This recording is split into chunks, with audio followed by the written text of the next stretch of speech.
जी, बिस्मिल्लाहिर्रहमानिर्रहीम। अस्सलाम वालेकुम dear students and welcome to Luqman English academy. So dear students, सबसे पहले तो आप में से वो स्टूडेंट जिन्होंने मैट्रिक किया हुआ है विद साइंस, तो उनके लिए बहुत अच्छी गुड न्यूज़ है कि पाकिस्तान नेवी के अंदर आपकी बतौर मैरीन्स जो है वो जॉब्स ओनली मैट्रिक बेस के ऊपर आ चुकी हैं और ये टोटली मेरिट के ऊपर होती हैं। अगर आप अच्छी तैयारी करें, आप लोगों का इंटरव्यू अच्छा हो जाए, तो आपकी यकीनी तौर पर इसकी सिलेक्शन भी होती है। तो आज की वीडियो के अंदर हम आपको बताएँगे कि आपने इसके अंदर ऑनलाइन रजिस्ट्रेशन किस तरीके से करनी है और ऑनलाइन अप्लाई करने का तरीकाकार क्या होता है। तो बहुत ही आसान तरीक़ेकार जो इसके अंदर आपको बताया गया है, कोई इतना मुश्किल नहीं होता और मैं हमेशा अपने स्टूडेंट्स को यही कहता हूँ कि आप खुद अप्लाई करें, बजाए इसके कि आप किसी शॉप पे जाके अप्लाई करें, आप खुद अप्लाई करें, कोई इतना मुश्किल तरीक़ेकार नहीं है। ठीक है? तो आपने अगर अच्छे तरीके से अप्लाई कर लिया तो फिर यकीनी तौर पर आपके लिए बाकी जो प्रोसेसेस होते हैं उनके अंदर प्रॉब्लम नहीं होगी, वरना बहुत सारे प्रॉब्लम्स होते हैं, वो आगे जाके हम डिस्कस करेंगे। तो सबसे पहली बात तो ये कि आपने कुछ ऐसी गलतियाँ जो नहीं करनी ताकि आप लोगों की रजिस्ट्रेशन सही से हो सके, सिलेक्शन भी सही से हो सके।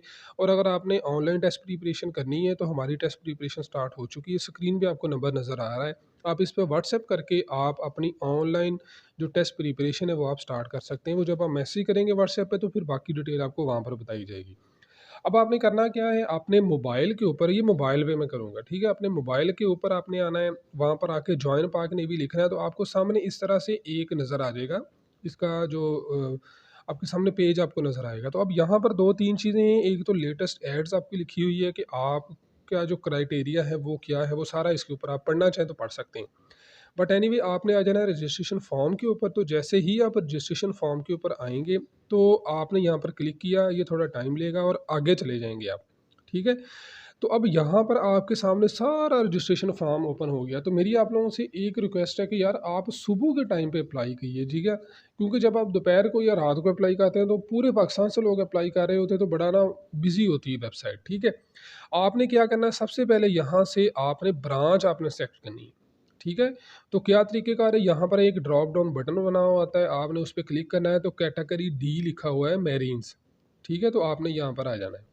अब उसके बाद आ जाता है जी आपका मेंशन स्टेटस, कि स्टेटस आपका क्या है। स्टेटस का मतलब ये है कि आप जॉब कर रहे हैं ऑलरेडी, यानी किसी सर्विसेज डिपार्टमेंट में पाकिस्तान एयरफोर्स या नेवी के अंदर, या आप जो है ना वो सिविल कैंडिडेट है।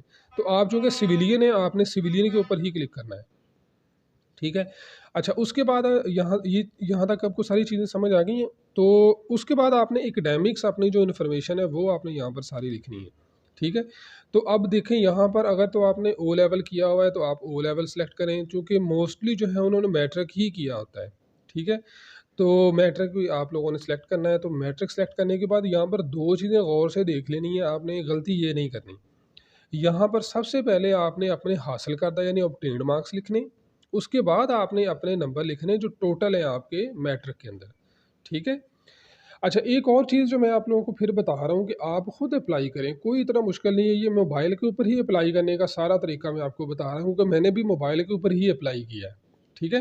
ताकि आप लोगों को पता चले कि हमने मोबाइल पे किस तरह से अप्लाई करना है, कोई इतना मुश्किल नहीं है, सिर्फ़ ये 2-4 चीज़ों को ज़हन में रखें।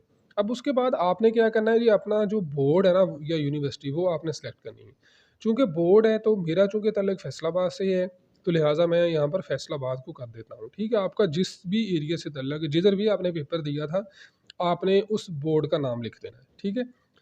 उसके बाद आपने अपना नाम लिखना है, ये गौर से देख लें कि आपने अपना नाम लिखना है, ठीक है? और कोशिश करें कैपिटल में लिखें, स्पेलिंग की मिस्टेक नहीं होनी चाहिए, ठीक है? ये गौर से देख लीजिएगा इसको, इसमें आपकी मिस्टेक नहीं होनी चाहिए। मैं साथ-साथ आपको मिस्टेक्स भी बताता जा रहा हूँ, जो आपके लिए जब सिलेक्शन का प्रोसेस स्टार्ट होता है ना, वो फिर बड़ी प्रॉब्लम बनती है। तो इसलिए आपने कोई भी ऐसी मिस्टेक नहीं करनी, जो आपके लिए बाद में मसला बने। उसके बाद आपने अपना सीएनआईसी नंबर लिखना है।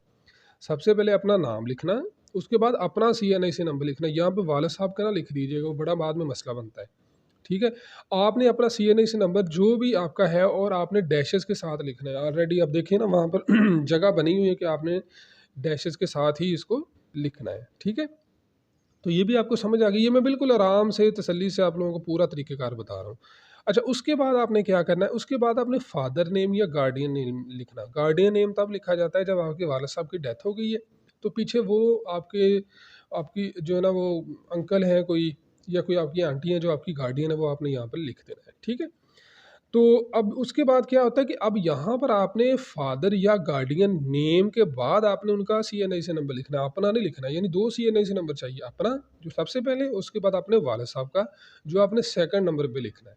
ठीक है? ये 2 चीज़ें आपको क्लियर हो गई, यहाँ पर भी मिस्टेक नहीं करनी है अपनी, ठीक है? क्योंकि जब आपको बाद में मैसेज आने स्टार्ट होते हैं तो वो फिर बड़ी प्रॉब्लम बनती है जब आपकी लिस्टें लगती हैं। अब उसके बाद आपने अपनी जो डेट ऑफ बर्थ है, वो आपने लिखनी है। डेट ऑफ बर्थ लिखने का बहुत ही आसान तरीका है, बाकी जो आप अप्लाई करते हैं ना दूसरी फोर्सेस के अंदर तो वहाँ पर थोड़ा डिफरेंट होता है, लेकिन यहाँ पर बड़ा सिंपल है कि सिंपल आपने अपनी डेट ऑफ बर्थ लिख दी है। ठीक है? अब आपने डेट ऑफ बर्थ किस तरह लिखी जाती है कि सबसे पहले डेट लिखते हैं, फिर मंथ लिखते हैं, फिर ईयर लिखते हैं। ठीक है? मिसाल के तौर पर कि आपकी जो है ना वो 25 जुलाई को आपकी जो है ना वो डेट ऑफ बर्थ है। तो 25 पहले लिखेंगे, जुलाई बाद में लिखेंगे और 2005, 2006, 2003, 2001 जो भी है वो आप बाद में लिखेंगे। ठीक है? ये तरीक़ेकार होता है। अच्छा, उसके बाद जब आपने ये मुकम्मल कर लिया, तो मुकम्मल करने के बाद आपने थोड़ा नीचे आ जाना है। तो नीचे जब आप आएँगे, तो यहाँ पर आपने अपनी हाइट, ये अब हाइट करने का तरीका क्या है?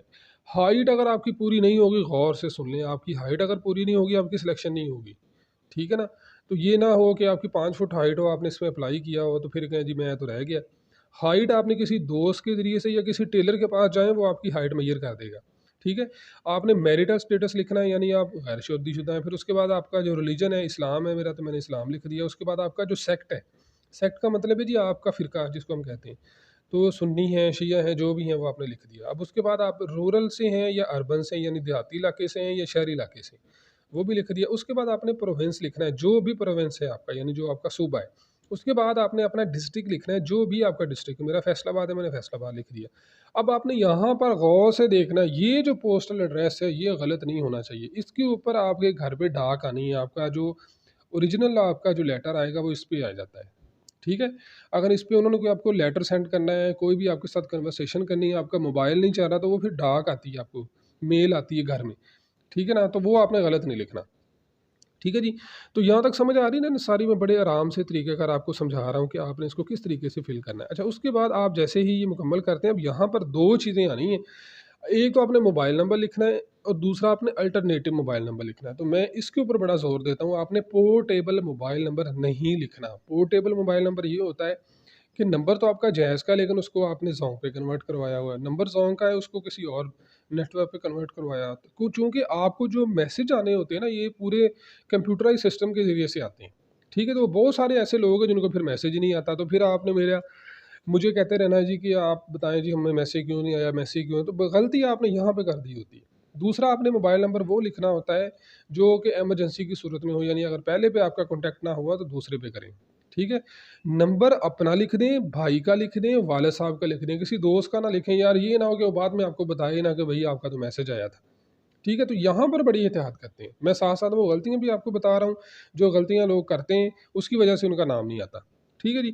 उसके बाद हमें एक अपना ईमेल एड्रेस लिखना होता है। किसी दोस्त का लिख दें, नहीं तो ये आपको मैंने लिख दिया है, मेरा ही लिख दीजिएगा, कोई मसला नहीं। ठीक है? अच्छा, यहाँ तक आपको सारी चीज़ें समझ आ गई। ये चीज़ बड़ी इंपॉर्टेंट है। आपने सिलेक्शन सेंटर आपने वो चूज़ करना है जो आपके करीब-तरीन है। लिस्ट सारी आपके सामने है, ये वाली देखें। ठीक है? ये लिस्ट आपकी चेंज नहीं होगी। देखें, जैसे आप इसको करते हैं तो यहाँ पर मैसेज भी आ जाता है कि ये आपका बाद में चेंज नहीं होगा। ठीक है ना? तो ध्यान से, गौर से आपने अपना जो सिलेक्शन सेंटर है वो आपने चूज़ करना है। ठीक है जी? यहाँ तक आ गई चीज़ें। जब सारी चीज़ें आपने मुकम्मल कर ली तो उसके बाद आ जाता है सबमिट फॉर्म। सबमिट फॉर्म आपने क्लिक किया, जैसे ही आप इसके ऊपर क्लिक करेंगे तो जो आपकी स्क्रीन है ना थोड़ी-सी मद्धम हो जाएगी। ये देखिए जैसे आपको नज़र आ रही है, मद्धम हो गई स्क्रीन आपकी। अब जब स्क्रीन मद्धम होगी तो इसका मतलब है जी आपका सारा प्रोसेस कंप्लीट हो गया। अब आपने क्या करना है, अब आपने करना ये है कि आपने टॉप पे जाना है। ये देखिए मैं टॉप पे आ गया। तो टॉप पे आपको ऐसे मैसेज नज़र आ रहा होगा जो कि व्हाइट कलर में होगा। यहाँ पर आपने देख लेना है कि आपका नाम ठीक है, आपके वालिद साहब का नाम ठीक है, आपका सीएनएसी नंबर ठीक है, आपकी डेट ऑफ बर्थ ठीक है, आपके मार्क्स ठीक हैं, आपका एड्रेस ठीक है। अगर तो ठीक है तो कन्फर्म पे क्लिक करें। अगर गलत है कोई तो कैंसल करके दोबारा उसको आके फॉर्म में वो गलती अपनी ठीक कर लें। कन्फर्म पे आए, कन्फर्म करने के बाद आपको यानी कि 5 से 10 सेकंड के बाद, अगर रश होगा तो 1 मिनट लगेगा, तो आपको रजिस्ट्रेशन स्लिप आपको मिल जाएगी। ठीक है? तो जो रजिस्ट्रेशन स्लिप है उसके अंदर आपने 2-3 चीज़ों को ज़हन में रखना है। एक तो ये कि इसके अंदर जो आपकी टेस्ट डेट है ना वो अभी आपको नहीं मिलती।